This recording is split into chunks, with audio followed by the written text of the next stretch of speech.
And welcome back. It's now that time that we now talk about politics from in the headlines, and there you've got your traffic update, how it looks like. Now let's talk about politics, what happened over the weekend.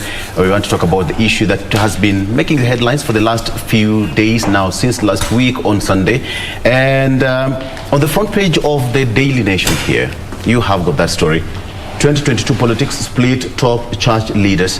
2022 politics split top church leaders, and we've had that story doing rounds since last week on Sunday. Perhaps before we get into our discussion, let's just get that story which was done by our reporter last evening, just highlighting on what the politicians and the church leaders had to say on this debate.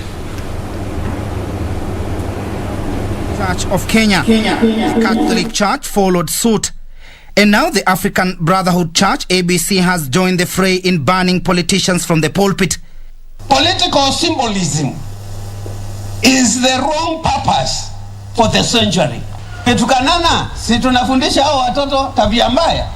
Wataheshimu kanisa.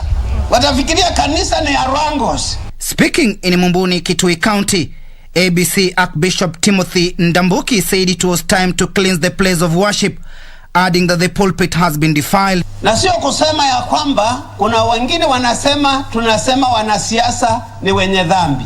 Mimi nimesema ni wenye dhambi. Wewe unasema ni wenye dhambi. Sio wenye dhambi. The prelate father called for political tolerance, citing the recent happenings in Migori, where youth disrupted Jimmy Wanjigi's political meeting. Iyo wana youth wa Kenya, fungueni macho na museme hapana. Separately, the Federation of Pentecostal Churches has rallied behind the head by the Catholic Church for reconciliation between the president and his deputy.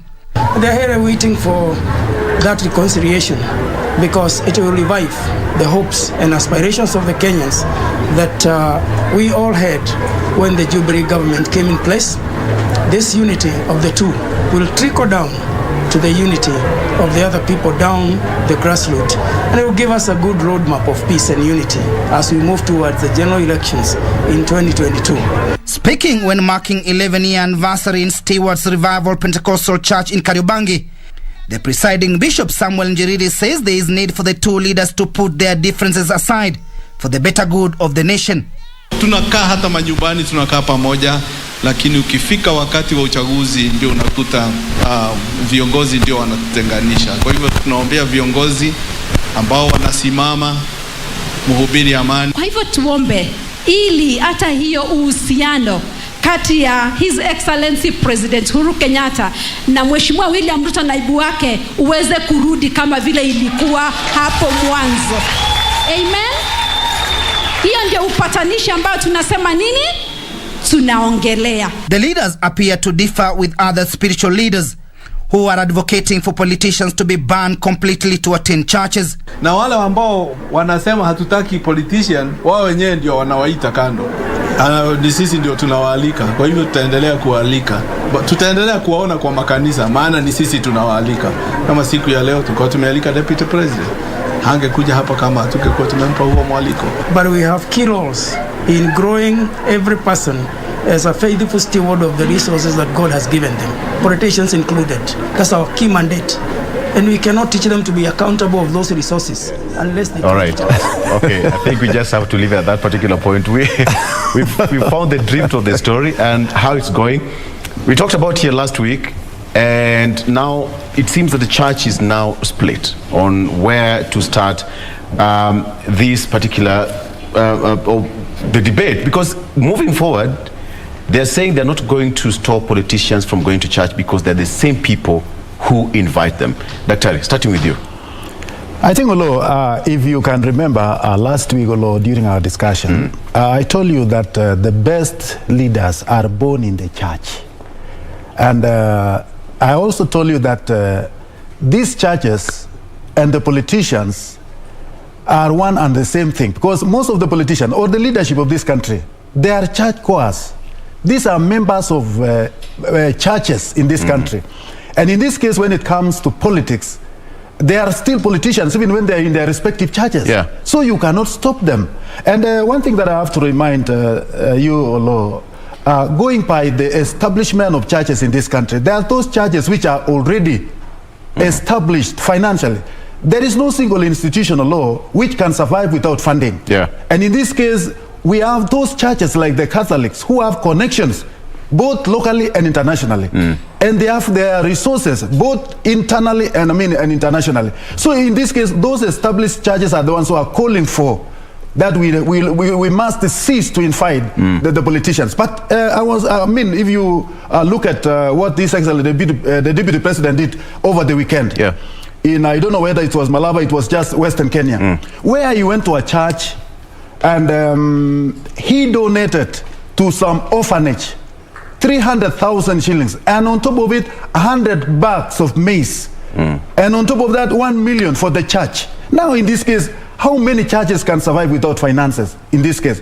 So now when they donate, can you equate that one as politics? And they never started yesterday. All this time long they have been in the respective churches. Some of the same politicians have actually helped in establishing these churches. At what level can you stop them to be members of the church? And as we can see, Oloo, when you talk about the true worship, the true worship actually is it is in the spirit, it is in the man, the person himself. So we are the holy temples of God. We move as temples, we speak as temples. We are people, if you have been saved, if you become a holy person, whether you are outside the church or inside the church, you are just one and the same thing, who is holy. So at what level? When you talk about a shrine or a holy place, at what level do you separate a holy place and a person? What is holy in this case? So I see a true temple being a human being who is already saved. And that is the true, when you worship God, he is worshiping God in truth and in the spirit. So in this case, the church is the person himself. Absolutely. And when you say that we worship in the church, because I overheard His Excellency the Deputy President that we will not discuss this one here, tutaenda kuongea huko nje. At what level do you separate the spirit of God in you and outside there? So the true temple is the person. It is person. Okay. Just to introduce to you, our next analyst here is Muhia Kagwi, who is an author. He's also published a book called Victory is Certain. He's chairman, Ways of Fund Kiharu, as well as UDA coordinator in Kiharu and Secretary General of Mount Kenya Youth Union. Kagwi, welcome to the program. Thank you. What's your take on that? Church is split. Well, although you cannot separate church and politics, that is one thing. Because all along, these politicians have been worshipping in these churches. And again, we are all sinners. So no one is holier than thou. Even those priests and pastors and reverends and all of them, the word of God says we are going to be judged on the same bench. No one will sit on a higher bench, or the other one sits on maybe on a lower bench. Then I would also want to comment that, you see, we need to know what they are really banning for those churches which are banning. Is it banning, standing on the pulpit or maybe doing politics? Is it on the reason of COVID-19 issues? So we need to know what, in real sense, they are banning. Because if it is on the issue of COVID-19, then they are genuine. For those who are banning, then they are genuine. So, meaning now we don't need to gather in churches. That is, they just talk what they want to say, and then after that they can go to outside and maybe do their politics. But when you look at the issue of standing on the pulpit, it depends with the churches again. If maybe there is a church that allows politicians to stand on the pulpit and maybe comment one issue or the other, then I don't think there is an issue with that. Because according to the church leaders, they say that having politicians on the pulpit and talking politics is quite different from going to church and preach. Because you can see the difference. But then the church leaders are saying they're the same people who invite these politicians. But then now, what remains to be understood is at what point do these politicians understand that this is a church, tukimaliza tuende tuongee huko nje, And if you're called to go and probably just talk to the people, is it not so easy, or is it so hard to just stand and wave and then go and sit down? Well, I think that is easy. It is possible for them to do that. But again, you know, as a politician is not they say they're not preachers. They are not preachers. They preach politics. Yes, I was actually looking for that word. Right. They are not preachers. So there's no way he's going to stand there and start talking about churches and all the Bible verses, you know, mentioning quoting the Bible verses. He's going to quote what he's well, you know, endowed for, or what he knows better, or in his line of profession, which is politics.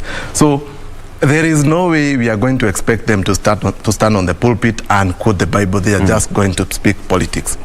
And it seems, Daktari, that moving forward we are going to see a split on mainstream churches because of this. I think I don't foresee that kind of split, Oloo. As I told you that... A split in terms of divergent opinions.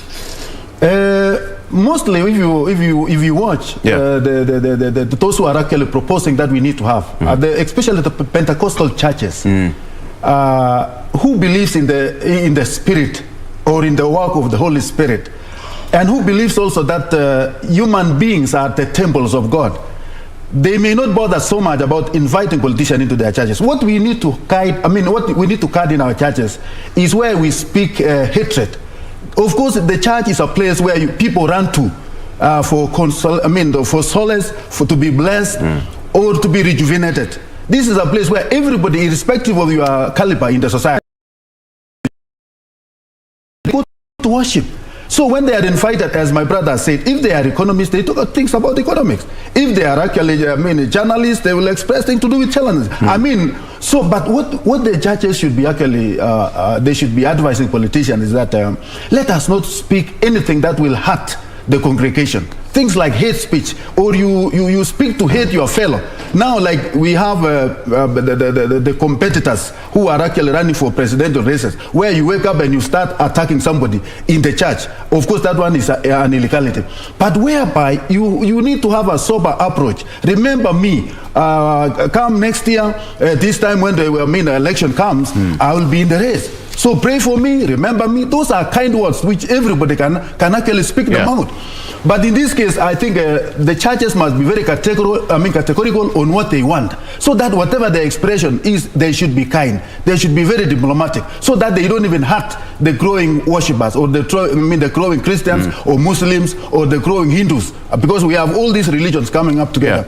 So in this case, in future, I'm not foreseeing a huge split. But what I'm seeing, majority of the churches will be inviting these politics. I told you, Oloo, most of these churches are not well endowed financially. And most of the members of these churches are many of them are those who are chased away from, the unemployed. With this time of the corona pandemic, most of the people went home and they find solace in the churches. And they go to their own churches when they are not fully capacitated financially. Even when it comes to giving tithes, even when it comes to giving sadaka, most of them they don't have. So how can you run an institution without funding? And that is why these people actually always find politicians to be mahali pa kukimbilia. So you find they are inviting these people. They want to build their churches. They want to help people in the church, because as a church, if these are places where people run to for help, it means even those who are leading the church must be financially capable, so as to assist those who are actually in need. And in this case, they need finances. Most of these churches are also running orphanage. Most of these churches are, they are running a lot of activities that helps the same, the very person, the vulnerable people. So in a nutshell, they need financial muscle. They need financial support, which of course this financial support can be found by, through these leaders. So they will never stop to invite these politicians. Okay, they will never stop inviting these politicians, but allow me to stop at that particular point, take a very short break, and when we come back, we're still going to talk about more on that, because now it seems that the Catholic, the Presbyterian, and now the Anglican Church have said they're not going to allow politicians. But then now the question is, are we going, because they're saying that they don't allow politicians to the pulpit, they're not seen as yes? Okay, we're going to discuss more when we come back after this break. Stick around.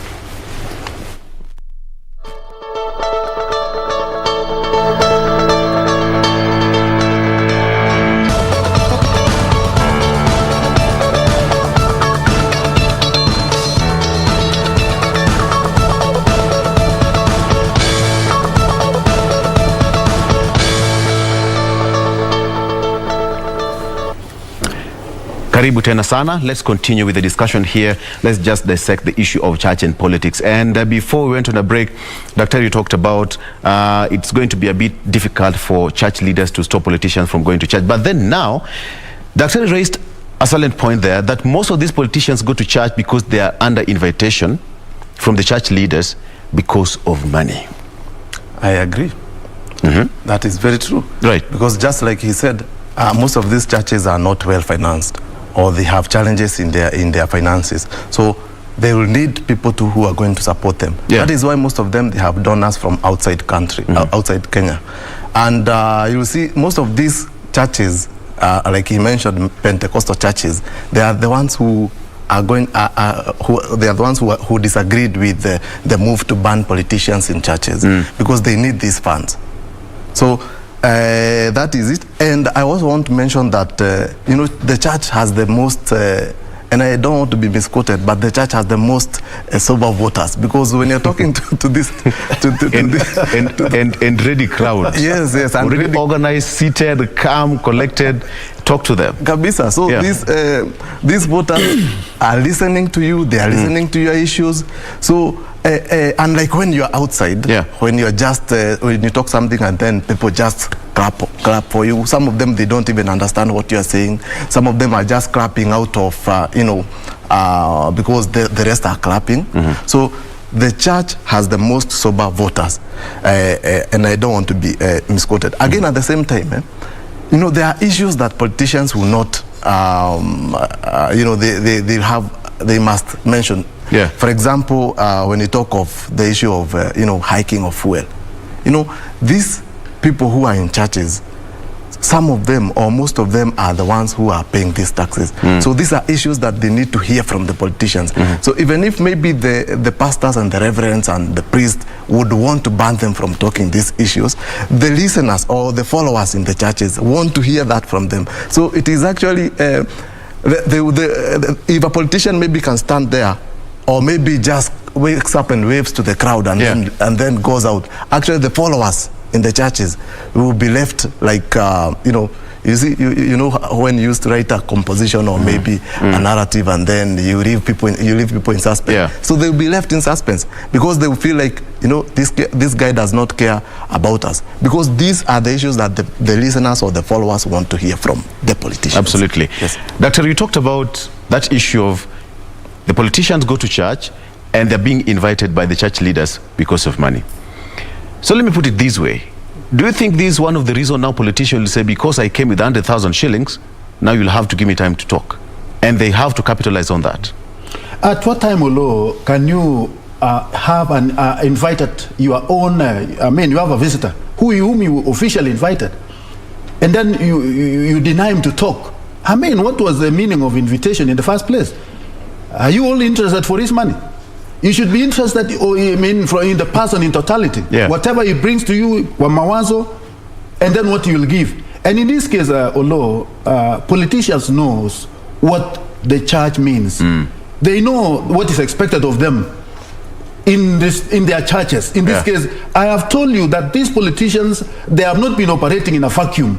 They are with the people in the society. They are our leaders whom we elected them. I mean, they came out of our midst. What can I try? I mean, what I'm trying to say, Oloo, these are not people who came from the moon or from the sun. These are people whom we elected from our midst. We have been church members together. They have been we have been contributing together in the churches. So in this case, at what level can you say this guy now is different from us? At what level can you say, even, I mean, can you scrutinize even the kind of money that is bringing to the church? So what am I trying to say? I mean, there are those people who started going to the church recently. And those ones, I mean, they are still learning. When they go to the churches, they always feel that they have to sit on the front. But you see what I said, even the sitting arrangement, that is not what I'm really bored out of. Wherever the politicians are allowed to sit in the churches, I have no problem whatsoever. But they have to be given a space to speak their minds, and of course to speak their professionalism or speak what they really understand. And in this case, Oloo, I told you, most of the churches that we have, especially the churches that originated from Kenya, the charges which were established in Kenya, not those charges that came from which were started elsewhere. Because some of the major charges that you are talking about, talk of the Catholic Church, talk of Presbyterian churches, talk of what? These are charges which have lived for generations and generations. They are very rich. They may not need so much about this money that you are talking about. But there are charges which were established the other day. They cannot move without the external funding. They cannot move without assistance. They cannot do their work. They cannot operate without being assisted. So in this case, where do you think these churches, will get their assistance apart from this leadership? So in this case, I think it is a high time we become liberal. We liberate our minds. Sometime back in this country, once you are in the church, we were not even allowed to read the newspaper. Because if you are found to be reading the newspaper instead of the Bible, what people say now, you are a sinner. Why? Because you are not reading the Bible. Why are you carrying the newspaper, which was counted to be, meant for the sinful people? So in this case, the world has changed. And reading a newspaper is no longer a sin. So in but this why case, you carry a newspaper to church? No. A newspaper is just... you are acquainting yourself with the current affairs. Exactly, right. What is happening all over. Even in these newspapers, we also find church services that was held by even the things to do with the church, we find in the newspaper. So in this case, I think Kenya, being also in a democratic society, even the churches, they have their own democratic way of looking at things. Some of them, they could see sin the way we used to see newspaper being sin to be guarded by Christians, which of course today it is no longer an issue. And I call only for the soberness among our own people. Absolutely. Let us accept one another the way we are. When you see politicians, don't be so hostile to them. Invite them, let them wave, let them say a word. And then, of course, politicians also, we are advising them. But when you go to the place of worship, please stick to your lane. Yes. Kagwi, you represent youth, okay? And it's one of the biggest voting bloc for every politician now scrambling for 2022. More so, the presidential, the aspirants. And anytime you go to church, a majority of people you will meet there are not youth, so to speak. When you look at the demographic of people who go to church, they are not youth. A few you'll find there, a few will say, mi leo siendi kanisani. But then you'll find a split of where youth can be found and where another age group will be found. That's true. So does it mean that politicians resonate pretty well because they know where to get a certain age group and a certain age group somewhere else? And it's so unfortunate that most youth do not go to church. But I personally go to church. That's a disclaimer. That's a disclaimer, right? Yes, I personally go to church. Even yesterday I was in church. And just like I said, so unfortunate, but you are right. The politicians know where to get this kind of group and this kind of group. Their audience. Yes, you'll find that even most men don't go to church. You'll find... Doctor will tell us that from doctor's point of view. Why? He didn't even go to church yesterday. So most women are the ones that are found in church. And if you look at the numbers, you know politics is a game of numbers. When you look at the numbers, women form, the most, they are majority of the people who vote. And politicians have now known this fact, and that is why they have to go to church so that they can woo the voters from that point. Then from there, they know these women cannot be found outside because you see they are busy. After that, after church, they want to go and cook for their husbands and their children. So the people now who are going to be found out now are the men and the youth. Yes, because again they are the one who probably have that choice of staying outside. And again, maybe because of the reason of some youths most of them have become so hopeless now that they find that now even if I go to church, I wouldn't be helped out there, so I would rather be outside. So that's it.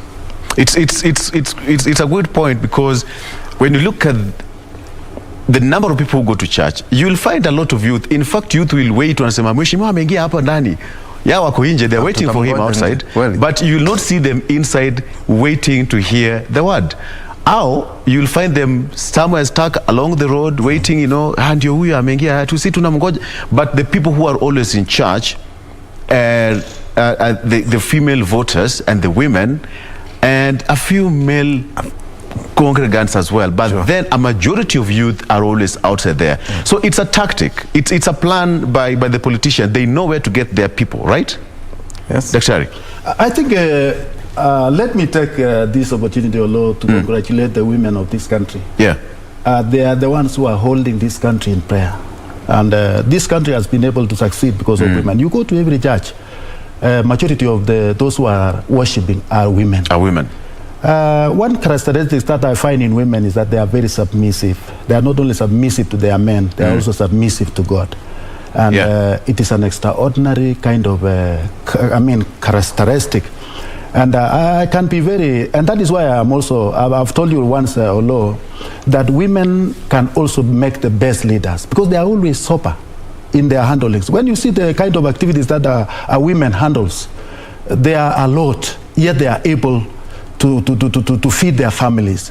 So in this case, when you talk about women, you talk about the character of women in general. Men tend to be very committed most of the times. And you find that the course of the week, there are a lot of work that men normally do. And they find themselves during the weekdays, maybe Sundays or Saturdays, they find that it's a day to rest.